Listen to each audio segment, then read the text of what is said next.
আসসালামু আলাইকুম ওয়া রাহমাতুল্লাহ। আমাদের পালিয়ে যাওয়া প্রধানমন্ত্রী, সাবেক সরকারের প্রধান শেখ হাসিনার একটা অডিও বার্তা বিবিসি ওয়ার্ল্ডের মাধ্যমে সারা পৃথিবীতে সম্প্রচারিত হয়েছে, যেখানে তাকে বলতে শোনা যাচ্ছে যে যেখানেই পাবে গুলি করবে, এখন থেকে লেথাল ওয়েপেন ইউজ করবো, আমি তেমন নির্দেশনা দিয়ে দিয়েছি। এই অডিওটা আমরা অনেক অনেক আগে শুনেছি, কিন্তু ভিডিও মানে বিবিসির মধ্য দিয়ে সারা পৃথিবীতে এই অডিওটা সম্প্রচার হওয়ার মধ্য দিয়ে বাংলাদেশ আওয়ামী লীগের অথবা শেখ হাসিনার যেই জনগণের বিরুদ্ধে দাঁড়ানো, রাজনীতি করা বা মানে সরাসরি গুলি করে মেরে ফেলা, মানুষকে হত্যা করা, মানে হত্যাকারী হিসেবে, গণহত্যাকারী হিসেবে শেখ হাসিনাকে বিবিসি এই অডিওটা প্রচার করার মধ্য দিয়ে সারা পৃথিবীতে তার গ্রহণযোগ্যতা নষ্ট করেছে এবং তাকে গণহত্যাকারী, হিটলার, মুসোলিনি বা ওদের সমপর্যায় হিসাবে তাকে নিয়ে যাওয়া হয়েছে। এটা বাংলাদেশে তথা পৃথিবীতেই হাসিনা সরকারের, হাসিনার রাজনীতিকে কলঙ্কিত করেছে এবং আলটিমেটলি তার রাজনীতিতে ফিরে আসাকে প্রশ্নবিদ্ধ করেছে।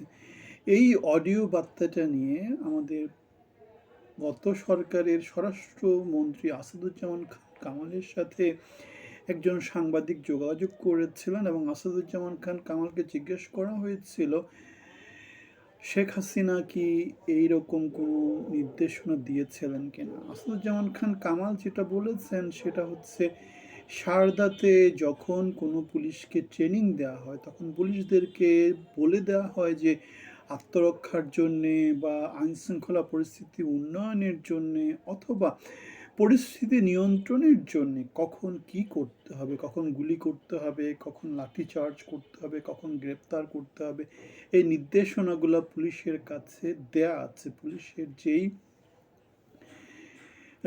ম্যানুয়াল আছে, যেটা ধরে ধরে তাদের কার্যক্রম পরিচালিত হয়, সেখানে সুনির্দিষ্ট দিক নির্দেশনা দেয়া আছে। সুতরাং হাসিনার নির্দেশনা দেয়া বা না দেয়া এখানে তেমন করে কোনো রকমের ডিফারেন্স তৈরি করে না। যদিও আমরা দেখেছি স্বরাষ্ট্রমন্ত্রী আসাদুজ্জামান খান কামালের সাথে পুলিশের কোনো একজন নেতার কথা হচ্ছিল, সেখানে পুলিশের ওই লোক বলছিল গুলি করি একটাকে মরে একটাই, কিন্তু লোকজন আসা থামে না, এমন একটা ভিডিও বার্তা আমরা সেটা দেখেছি অনেক আগে, জুলাই অগাস্টে। এদিকে আমরা দেখেছি হাসিনার পক্ষের যে আইনজীবী আছে, যারা তাকে আন্তর্জাতিক অপরাধ ট্রাইব্যুনালে রিপ্রেজেন্ট করছে, তারা বলছে যে হাসিনা বাংলাদেশের উন্নয়নে ব্যস্ত ছিলেন, তিনি জুলাই আগস্টেও যে হত্যাকাণ্ডগুলো হয়েছে সেখানে তার তেমন করে কোনো ভূমিকা নেই। এগুলো হচ্ছে কে কোন পয়েন্ট অফ ভিউ থেকে কিভাবে দেখছে। এখানে আরেকটা জিনিস সামনে নিয়ে আসা যায়, হাসিনার যে অডিও বার্তাটা, যেখানে তিনি গুলি করতে, গ্রেপ্তার করতে সরাসরি নির্দেশ দিয়েছিলেন, যে বার্তাটাতে সেখানে যেটা দেখা যাচ্ছে সেটা হচ্ছে যে ব্যক্তি রেকর্ড করেছে সে ফোনের অডিওটাকে অন করে, মানে স্পিকার অন করে অন্য কোনো ডিভাইস দিয়ে সেটাকে রেকর্ড করেছে, এমন একটা ব্যাপার। তাহলে এই যে হাসিনার ঘরের শত্রু বিভীষণ হাসিনাকে কেউ উদ্দেশ্যপ্রণোদিতভাবে ফাঁসিয়ে দেওয়ার জন্যে এই অডিও বার্তাটা বা এই ফোন আলাপটা, সেটা মনে হয় নির্দেশনাটা দেওয়া হয়েছিল 2024-এর 18ই জুলাইতে। এরপরে মোটামুটি 23-24 দিনের মতো তো ছাত্রদের আন্দোলন চলেছিল। সুতরাং এই যে গুলিগালাজটা হলো, হাজার হাজার ছেলেপেলে যে মারা গেল, এগুলা হাসিনার সরাসরি দিক নির্দেশনায়, হাসিনার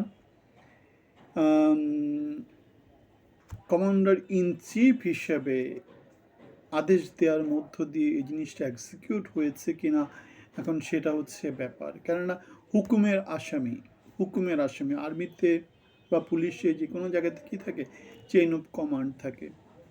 বাংলাদেশ রাষ্ট্রের চিফ অফ যেটাকে বলে আর কি কমান্ডার কে, আমাদের রাষ্ট্রপতির নিচে হচ্ছে প্রধানমন্ত্রী।